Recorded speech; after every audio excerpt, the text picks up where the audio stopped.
वृतासुर नाम के विकराल राक्षस ने पूरे संसार में भारी उत्पात मचाया हुआ था, जिसने सभी देवताओं को अपनी शक्ति से हरा दिया था। उसके ऊपर कोई अस्त्र, कोई शस्त्र काम नहीं कर रहा था। देवता परेशान होकर महादेव की प्रार्थना कर रहे थे। तब एक आकाशवाणी हुई। वृत्तासुर का वध एक ऐसे वज्र से ही हो सकता है जो मानव ऋषि दधीचि के हड्डियों से बना हो। उन्हीं की हड्डियां शिव के तेज से युक्त और शक्तिशाली हैं। केवल उन्हीं में वृत्तासुर का अंत करने की शक्ति है।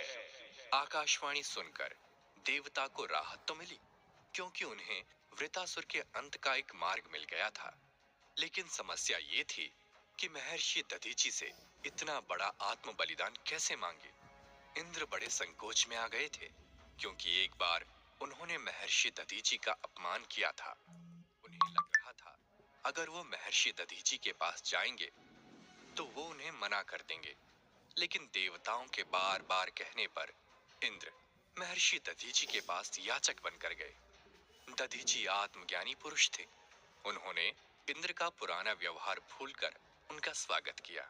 कहो इंद्रदेव, कैसे आना हुआ? क्या सेवा कर सकता हूँ आपकी? किस मुंह से कहूं ऋषिवर कि आपसे आपके प्राण मांगने आया हूं, ताकि आपकी हड्डियों से वज्र बनाकर हम देवता वृत्तासुर का अंत कर सकें और सृष्टि को उसके अत्याचारों से मुक्ति दिला सकें। तब महर्षि दधीचि ने ध्यान लगाकर सारी स्थिति का पता लगाया और ये भी देखा कि ये स्वयं महादेव की इच्छा है। तब उन्होंने एक पल का संकोच नहीं किया और बोले, इंद्रदेव, इस शरीर को तो एक दिन मिटना ही है।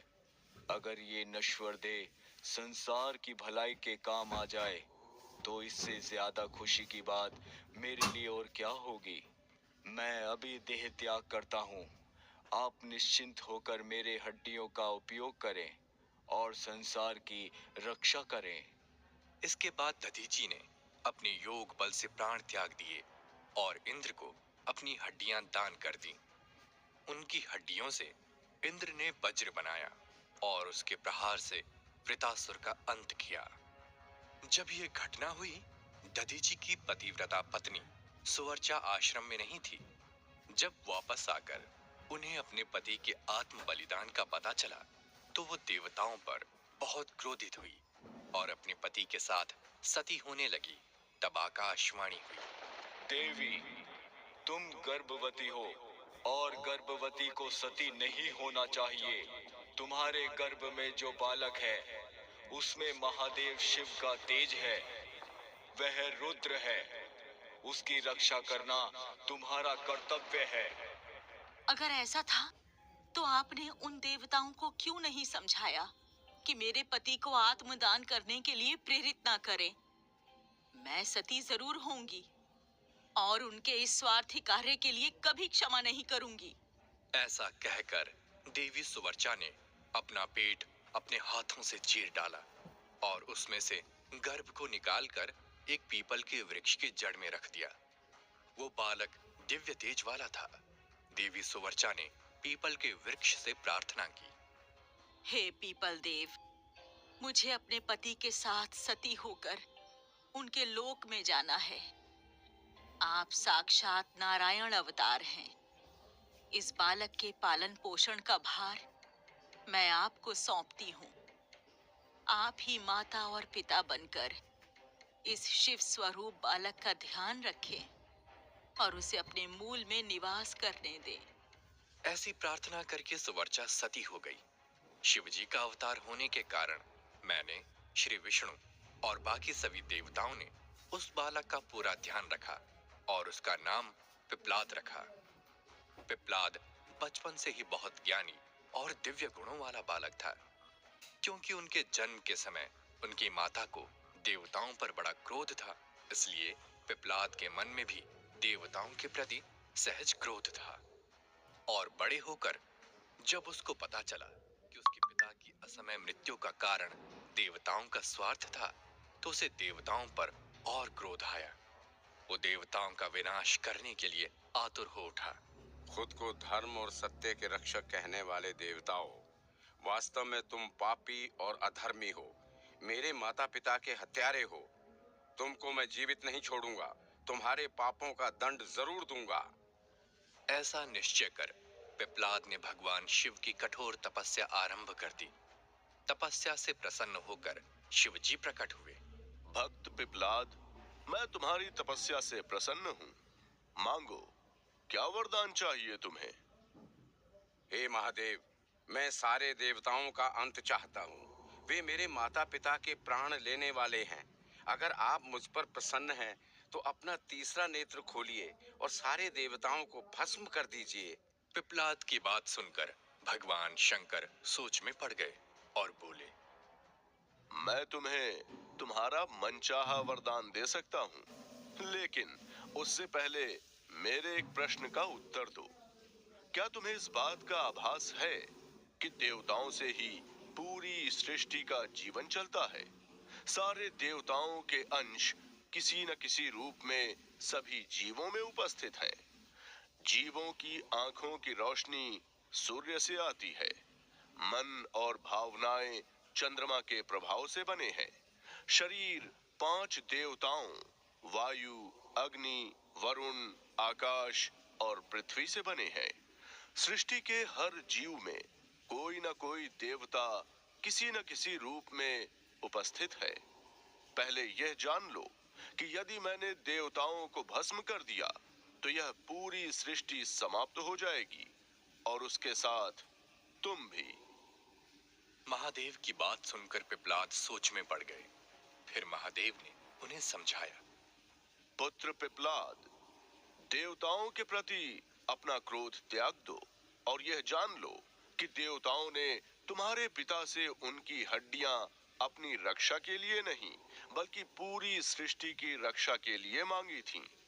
और तुम्हारे पिता ने न केवल देवताओं की रक्षा के लिए, बल्कि पूरी सृष्टि की रक्षा के लिए आत्म बलिदान दिया था।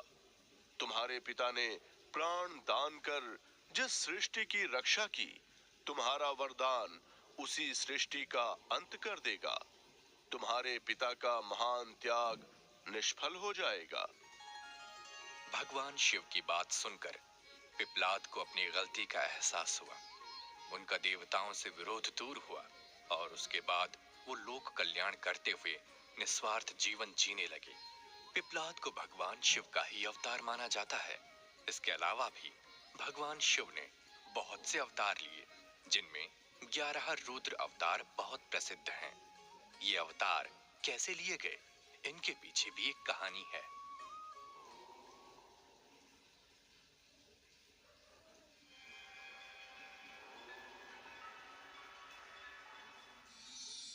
वैसे तो महादेव शिव ने अलग अलग उद्देश्यों से अनेकों बार अवतार लिए हैं, लेकिन उनके रुद्र अवतारों की ज्यादा महिमा है। एक बार महादेव ने देवताओं की रक्षा के लिए 11 रुद्र अवतार एक साथ लिए। एक पौराणिक कथा के अनुसार हजारों वर्ष पहले दैत्यों के बार बार हो रहे आक्रमणों से परेशान होकर इंद्र अमरावती छोड़कर भाग गए। तब उनके शिव भक्त माता अदिति और पिता कश्यप को बड़ा दुख हुआ। ऋषि कश्यप अदिति से बोले, मुझे लगता है देवताओं में इतना साहस और पराक्रम नहीं रहा कि वे अकेले दैत्यों राक्षसों के आक्रमण का सामना कर सके। इसके लिए उन्हें महादेव शिव की शक्ति की आवश्यकता होगी। इसीलिए मैं महादेव को प्रसन्न करने और उनसे सहायता लेने काशी जा रहा हूँ। आपका मनोरथ जरूर सफल होगा स्वामी। मैं भी यहाँ रहकर महादेव से प्रार्थना करूंगी। इसके बाद ऋषि कश्यप ने काशी में जाकर विश्वेश्वर शिवलिंग की स्थापना की। फिर उनका विधि पूर्वक पूजन कर उनकी तपस्या करनी आरंभ की। ऋषि कश्यप की तपस्या से प्रसन्न होकर शिवजी प्रकट हुए और बोले, मैं आपका मनोरथ जानता हूँ ऋषि कश्यप। मैं आपको विश्वास दिलाता हूँ कि देवताओं और दैत्य संबंधी परेशानियों को दूर करने के लिए मैं खुद रुद्रावतार लूंगा और देवताओं की रक्षा करूंगा। इसके बाद शिवजी ने अपनी गंध से 11 रुद्रों को उत्पन्न किया। इनके नाम थे कपाली, पिंगल, भीम, विरूपाक्ष, शास्त्र, विलोहित, अधिपाद्य, अर्हिबुद्धन्य शंभु, जट तथा भव। ये सभी रुद्र स्वभाव से उग्र रूप धारण किए हुए थे, जो बुराइयों का विनाश और अच्छाइयों की रक्षा करने के लिए बने थे। वो संहारक होते हुए भी कल्याणकारी थे। इनके जन्म लेने के बाद इनके द्वारा शिवजी ने दैत्यों का विनाश करवाया और देवताओं का उनका देवलोक वापस दिलवाया। इनके अतिरिक्त महादेव ने जगत की रक्षा के लिए 10 अन्य रुद्रावतार भी लिए, जिनकी शक्तियों की संसार में देवियों के रूप में पूजा होती है। इनमें पहले हैं महाकाल। इस अवतार की शक्ति महाकाली है। शिव के दूसरे रुद्र अवतार तार नाम से प्रसिद्ध हैं, जिनकी शक्ति तारा देवी हैं। तीसरे रुद्रावतार हैं बाल भुवनेश। इस अवतार की शक्ति माता भुवनेश्वरी है। चौथा अवतार है षोडश श्री विद्येश। इस अवतार की शक्ति को देवी षोडशी श्री विद्या कहा गया है। पांचवें रुद्रावतार हैं भैरव, जिनकी शक्ति भैरवी गिरिजा मानी जाती है। छठे रुद्रावतार छिन्नमस्तक नाम से प्रसिद्ध है, जिनकी शक्ति छिन्नमस्ता देवी हैं। सातवां रुद्र अवतार है द्युम्वान। इस अवतार की शक्ति को देवी धूमावती माना जाता है। आठवां रुद्र अवतार को बगला मुख नाम से जाना जाता है, जिनकी शक्ति है देवी बगलामुखी। नवे अवतार हैं मातंग, जिनकी शक्ति को देवी मातंगी कहा जाता है। और 10वीं रुद्र अवतार हैं कमल, जिनकी शक्ति का नाम देवी कमला है। हर रुद्र अपनी शक्ति के साथ महादेव और भगवती देवी के भक्तों की रक्षा करते हैं। इन 10 रुद्रावतारों के बाद महादेव ने एक और रुद्रावतार लिया। इस रुद्रावतार का प्रमुख उद्देश्य था महाशक्तिशाली असुरराज रावण का विनाश। यह विनाश त्रेता युग में श्री विष्णु के अवतार श्री राम को करना था, लेकिन इसके लिए उन्हें महादेव की शक्तियों की मदद चाहिए थी। इस कारण महादेव ने श्री हनुमान के रूप में रुद्र अवतार लिया और श्री राम की बहुत सहायता की। शिव जी का हनुमान रूपी रुद्रावतार भक्तों के बीच सबसे ज्यादा प्रसिद्ध है। ये अवतार उन्होंने एक वानर के रूप में लिया था। उनके इस अवतार के पीछे भी एक कहानी है। हुआ यूं कि एक बार परम विष्णु भक्त नारद मुनि घूमते हुए उस स्थान पर गए जहां महादेव ने हजारों वर्षों तक तपस्या की थी और उसके बाद कामदेव को भस्म किया था। उस स्थान के प्रभाव से नारद मुनि का मन भी तपस्या करने को किया और वो गहरी समाधि में बैठ गए। उनके तपस्या को जब काफी समय बीत गया तो इंद्रदेव हमेशा की तरह घबरा गए। उन्होंने कामदेव को बुलाकर कहा, कामदेव, तुम जाकर नारद मुनि की तपस्या भंग करो। कहीं ऐसा ना हो तपस्या के बल से वे देवलोक का सिंहासन प्राप्त कर लें।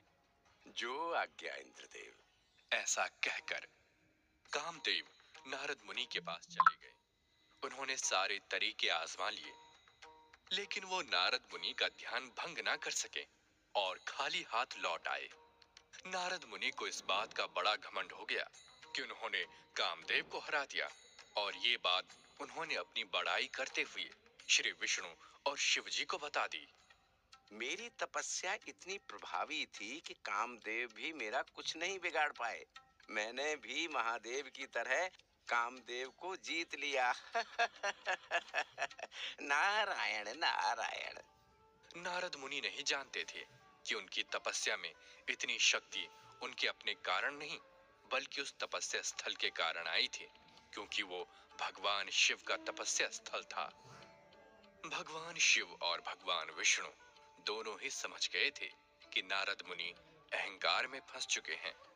उनका अहंकार दूर करने के लिए भगवान शिव और विष्णु जी ने मिलकर एक लीला रची।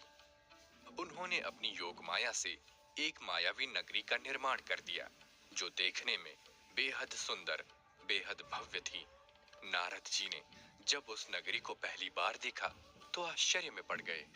कितना सुंदर नगर है ये मुझे पहले क्यों नहीं दिखा? नारायण नारायण। नारद जी नगर में जाकर घूमने लगे। उस समय नगर में वहां की राजकुमारी विश्व मोहिनी के स्वयंवर की तैयारियां चल रही थी, जो अप्सराओं से भी ज्यादा मोहक थी। नारद मुनि जी उसे देखते ही उस पर मोहित हो गए। नारद मुनि ने राजकुमारी की कुंडली देखी, जिसमें लिखा था, जो उस राजकुमारी से विवाह करेगा वो पूरे संसार का स्वामी बनेगा और अजर अमर हो जाएगा। कुंडली देखकर नारद मुनि सोचने लगे, अगर मेरा विवाह राजकुमारी से हो जाए तो कितना अच्छा हो, मगर कहाँ ये रूपसी और कहाँ मैं साधारण शक्ल सूरत वाला जोगी। ये मुझे क्यों पसंद करेगी? लेकिन अगर मुझे भगवान विष्णु जैसा रूप मिल जाए तो शायद बात बन जाए। नारायण नारायण। नारद मुनि अपनी इच्छा लेकर भगवान विष्णु के पास गए। हे प्रभु, आप मुझे विश्व मोहिनी के स्वयंवर में हिस्सा लेने के लिए अपने जैसा सुंदर और आकर्षक बना दीजिए। विश्व मोहिनी अपने स्वयंवर में मेरा ही चुनाव करे। जरूर मुनिवर, मैं अपने भक्तों की हमेशा मदद करता हूँ, तुम्हारी भी करूँगा। भगवान विष्णु ने नारद मुनि का शरीर तो अपने जैसा बना दिया, लेकिन चेहरा एक बंदर का बना दिया। नारद मुनि अपने हाथ पैर देखकर, सुंदर वस्त्र आभूषण देखकर खुश हो रहे थे, लेकिन अपना चेहरा वो नहीं देख पाए और खुशी खुशी राजकुमारी के स्वयंवर में चले गए। वहां सब उनको देखकर हंस रहे थे, मगर उन्हें कुछ समझ में नहीं आ रहा था। विश्व मोहिनी भी वरमाला लिए जब उनके सामने से गुजरी तो उन पर हंसी और आगे बढ़ गई। तभी वहां भगवान विष्णु भी आ गए। राजकुमारी ने जैसे ही उन्हें देखा, उनके गले में वरमाला डाल दी। ये देखकर नारद मुनि गुस्से से भर गए और विष्णु भगवान से बोले, प्रभु, आप जानते थे कि मैं विश्व मोहिनी से विवाह करना चाहता हूँ, फिर भी आपने यहाँ आकर उससे विवाह कर लिया। आप यहाँ ना आते तो राजकुमारी मेरे गले में ही वरमाला डालती। नारायण नारायण। नारद मुनि की बात सुनकर वहां आसपास खड़े बाकी प्रतियोगी हंसने लगे और कहने लगे, अपना चेहरा देखा है? एक बंदर के साथ राजकुमारी शादी करेगी? तुमने ऐसा सोच भी कैसे लिया? तब नारद मुनि ने पास ही रखे पानी के बर्तन में अपनी छवि देखी और अपना बंदर जैसा चेहरा देखकर आश्चर्य से भर गए। उन्होंने भगवान विष्णु पर एक नजर डाली। भगवान विष्णु मुस्कुरा रहे थे। उस समय नारद मुनि ने खुद को बेहद अपमानित महसूस किया और वो भूल गए कि उनके सामने कोई और नहीं, उनके इष्ट देव विष्णु खड़े हैं, जिनका नाम वो हर समय जपा करते हैं। उन्हें इतना क्रोध आया कि उन्होंने भगवान विष्णु को श्राप दे डाला। ये आपने अच्छा नहीं किया प्रभु। आज जैसे मुझसे मेरा प्रेम छीना गया है, वैसे आप भी अपने प्रेम के लिए तड़पेंगे। और आपने मेरा चेहरा बंदर का बनाकर मेरी हंसी उड़ाई। देखना, एक दिन ऐसा आएगा, एक बंदर ही आपके काम आएगा। नारायण नारायण। नारद मुनि को क्रोध से लाल हुआ देख भगवान विष्णु ने अपनी माया समेट ली।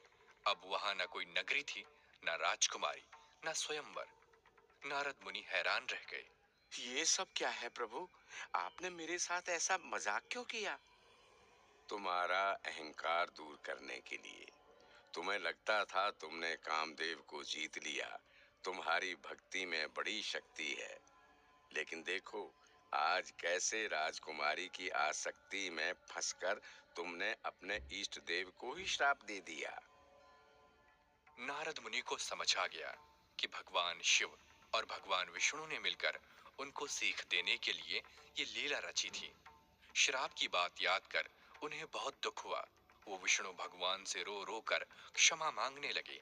तब भगवान शिव ने उन्हें सांत्वना देते हुए कहा, त्रेता युग में श्री विष्णु रावण का अंत करने के लिए जब श्री राम के रूप में जन्म लेंगे तो उन्हें अपनी पत्नी सीता का वियोग सहना पड़ेगा, लेकिन यह उनकी लीला का भाग होगा। तब उनकी सहायता के लिए मैं रुद्र अवतार लूंगा, जिसका नाम हनुमान होगा। वो जाति से वानर होगा।